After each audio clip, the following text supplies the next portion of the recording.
Hello बच्चों। आज हम लेसन नंबर 11 का संज्ञानात्मक विकास यानी कि कॉग्निटिव डेवलपमेंट के अंदर सेकंड स्टेज पढ़ेंगे, जिसका नाम है प्री ऑपरेशनल स्टेज, जो कि 2 से 7 साल तक चलती है। इसको कहते हैं पूर्व प्रचालनात्मक अवधि, 2 से 7 वर्ष। अब इस चरण के अंदर बच्चे क्या करते हैं, प्रारंभिक संकल्पनाएं करना शुरू कर देते हैं, यानी कि कॉन्सेप्ट्स डेवलप करना शुरू कर देते हैं। और किस चीज़ का कॉन्सेप्ट, किस चीज़ का आइडिया?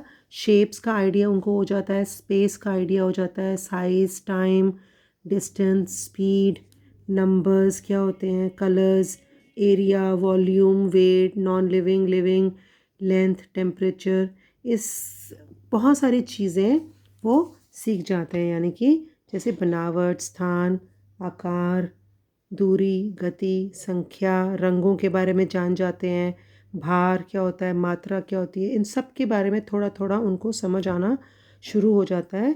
और अपने सारी चीज़ें जो उनको उसको अपने आसपास परिवेश में नज़र आती हैं, उनके बारे में अपने दिमाग में एक आइडिया बना लेता है। 1 से 3 वर्ष का बच्चा जो है सबसे पहले 2 वस्तुओं के संबंध में लंबी और छोटी का विचार बनाकर शुरुआत करते हैं, और 4 साल तक वह 3 वस्तुओं को दिए जाने पर सबसे लंबी, उससे छोटी और सबसे छोटी को वो आपको बता सकते हैं कि क्या है। देखो, पहले वो स्टार्ट करते हैं लंबे और छोटे से। अगर आप उसको एक लंबी चीज़, कोई एक छड़ी या स्टिक दोगे और एक छोटी स्टिक दोगे, तो वो लंबा और छोटा बता सकता है आपको। वो आपको साइज़ के हिसाब से आप बोलोगे बेटा कौन सा लंबा है, तो वो लंबा बता देगा आपको। ठीक है, ये हो गया। उसके बाद अगर आप उसको 3 अलग अलग साइज़ की स्टिक्स दोगे, छड़ियाँ दोगे, और उनको बोलोगे इसको छोटे से लंबे में लगा दो या लंबे से छोटे में लगा दो, तो 3 स्टिक्स को वो लगा सकता है। लेकिन अगर आप उसको 6 स्टिक्स दोगे, ठीक है, और उनको बोलोगे 6 छड़ियाँ दोगे और बोलोगे लंबे से छोटा या छोटे से लंबे में लगा दो, तो फिर वो कंफ्यूज हो जाते हैं।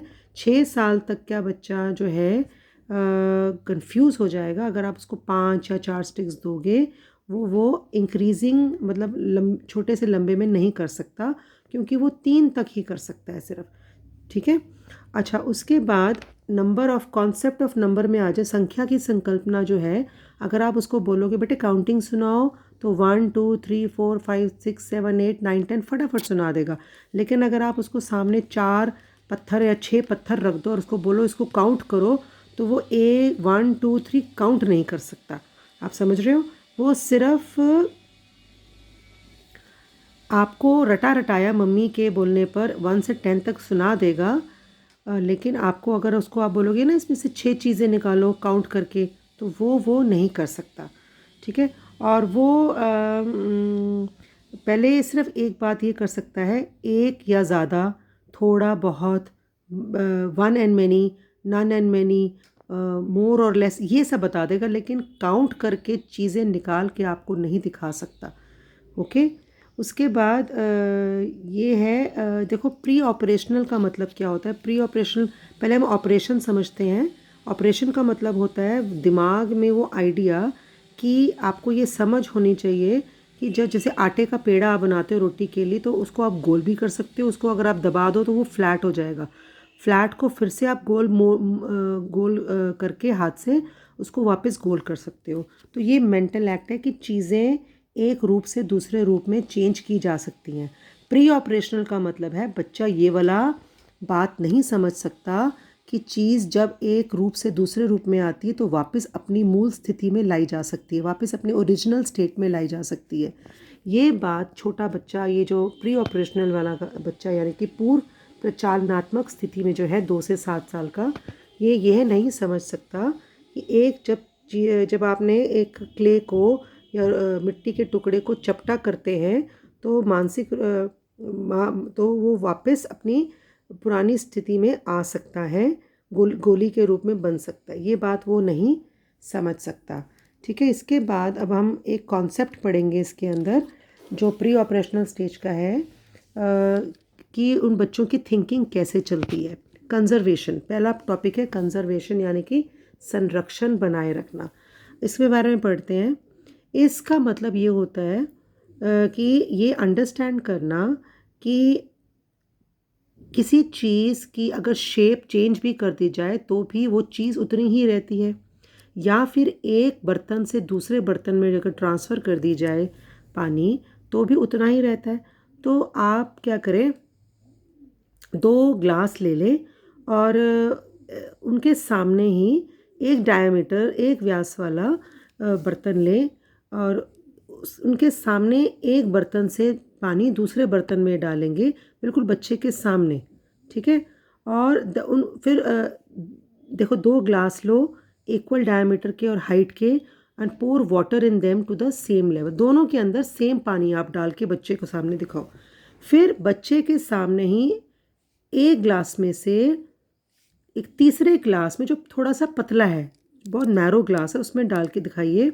तो जो ग्लास पतला और लंबा हो जाएगा तो पानी डेफिनेटली ज़्यादा हो जाएगा। अब बच्चा क्या बोलेगा, जो जो पतला वाला ग्लास है उसमें पानी ज़्यादा है। उसका क्या मतलब होता है कि वो कंज़र्व नहीं कर सकता, उसको नहीं समझ में आता कि चाहे पहले वाला ग्लास चौड़ा था, उसमें से पानी मैंने अब जो ग्लास में डाला है पानी तो सेम ही है, लेकिन ग्लास आपने लंबा और पतला कर दिया तो पानी ऊपर तक चला गया, तो वो कहेगा पतले वाले ग्लास में पानी ज़्यादा है, ठीक है। तो ये इस तरह का कंज़र्व बच्चा नहीं कर सकता। ओके, अब एक एग्ज़ाम्पल और लेते हैं। एक 4 साल का बच्चा जो अपने पापा को अपने बिज़नेस में हेल्प करता है लेमन सोडा बनाने के लिए, उनका बिज़नेस यही है। तो वो जो है वो कंफ्यूज नहीं होगा कि सोडा इंक्रीज़ हो रहा है जब एक ग्लास से दूसरे ग्लास में। ऐसा क्यों हो रहा है? क्योंकि उसको इस चीज़ की आदत है, ठीक है। वो रोज़ पापा को ये करते हुए देखता है, तो वो शायद आपको ये बोले कि पानी सेम है, क्योंकि अपने लेकिन वो बच्चे जिनको पास सामने आपने पहली बार ये काम किया है, तो वो बच्चा आपको ये बोलेगा कि पानी जो पतले वाले ग्लास में वो ज़्यादा है। जैसे जैसे बच्चा 6-7 साल का पहुंचता है वो कंज़र्व करना शुरू कर देता है। हिंदी में भी थोड़ा पढ़ लेते हैं। संरक्षण का बनाए रखना, मैंने आपको बताया कि आपने समान व्यास और ऊंचाई के 2 ग्लास लिए और उनमें सेम पानी डाला। अब बच्चे के सामने इनमें से एक ग्लास में से तीसरे संकरे ग्लास में, यानी कि थोड़ा सा साइज़ में लंबा और पतला, तो बच्चा बोलेगा जो पतला ग्लास लंबा ग्लास है उसमें पानी ज़्यादा है। तो ये बच्चा क्या है, संरक्षण नहीं कर सकता। उसके सामने जिसमें उसको ग्लास में पानी नज़र आ रहा है वो उसमें ज़्यादा बोलेगा। लेकिन साथ ही अगर हम 4 साल का बच्चा, कोई ऐसा बच्चा जो रोज़ पापा के साथ लेमन सोडा बनाने जाता है अपने जीवन यापन के लिए, लेमन सोडा बनाने के लिए जाता है, तो वो भ्रमित नहीं, वो कंफ्यूज नहीं होगा, क्योंकि वो सीख चुका है रोज़ पापा के साथ ये काम करने के लिए। उसको पता है कि पानी दोनों ग्लास में सेम है। अब जैसे जैसे बच्चा 6-7 साल का होने लगता है वह इस विचार को बनाए रखने में समर्थ हो जाता है कि चीज़ें अगर एक बर्तन से दूसरे बर्तन में जाती हैं तो वो सेम रहती हैं, ठीक है।